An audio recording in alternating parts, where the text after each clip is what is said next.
ধূপগুড়ি ব্লকের গ্রাম পঞ্চায়েতগুলির ঠিকাদারদের প্রায় 14 কোটি টাকার মতো বকেয়া রয়েছে। শীঘ্রই এই টাকা না পেলে ধূপগুড়ি ব্লকের গ্রাম পঞ্চায়েতগুলিতে কাজ বন্ধ করার হুঁশিয়ারি দিলেন এই ঠিকাদাররা।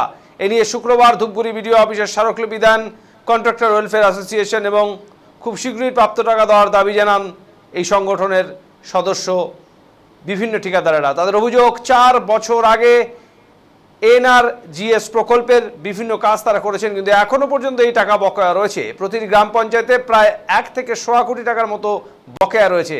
এমনকি ধূপগুড়ি পঞ্চায়েত সমিতির বকেয়া টাকার পরিমাণ প্রায় 2 কোটি টাকার মতো। আর এখনো প্রাপ্ত টাকা না পাওয়ায় অনেকেই পরবর্তী টেন্ডার ধরতে পারছেন না বলে অভিযোগ।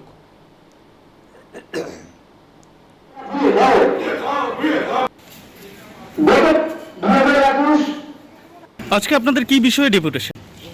আজকে আমাদের ধূপগুড়ি গ্রামীণ ব্লক কন্ট্রাক্টর ওয়েলফেয়ার অ্যাসোসিয়েশনের পক্ষ থেকে বিডিও সাহেবের নিকট আমরা স্মারকলিপি প্রদান করবো। এই উপলক্ষেই ধরেন ডেপুটেশন। কি কারণে?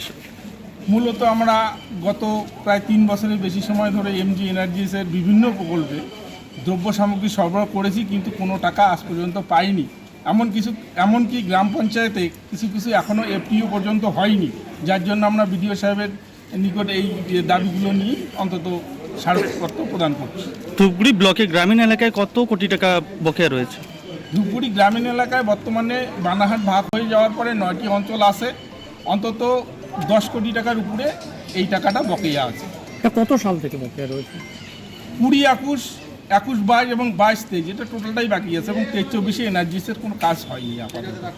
আচ্ছা, পঞ্চায়েত সমিতির কাছেও কি কোনো বকেয়া রয়েছে? হ্যাঁ, পঞ্চায়েত সমিতির তরফ থেকেও কিছু টেন্ডার হয়েছে, যেগুলো এমজি এনার্জিএস এর সঙ্গে ট্যাগ করা আছে, যার জন্য পঞ্চায়েত সমিতির তরফ থেকেও কিছু কাজ করছে। টাকার হ্যাঁ, সে 4 কোটির মতো হতে হবে।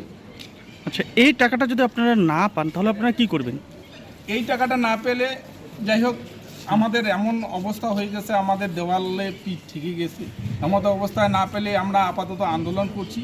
আমাদের আন্দোলনটা এখান থেকে যাতে অন্তত কলকাতার বুকে, এমনকি দিল্লির বুকে পর্যন্ত সংগঠিত করতে পারি, যার জন্য আমরা বিভিন্ন আমাদের কন্ট্রাক্টর যারা এই প্রফেশনের সঙ্গে যুক্ত তাদের সঙ্গে যোগাযোগ করছি।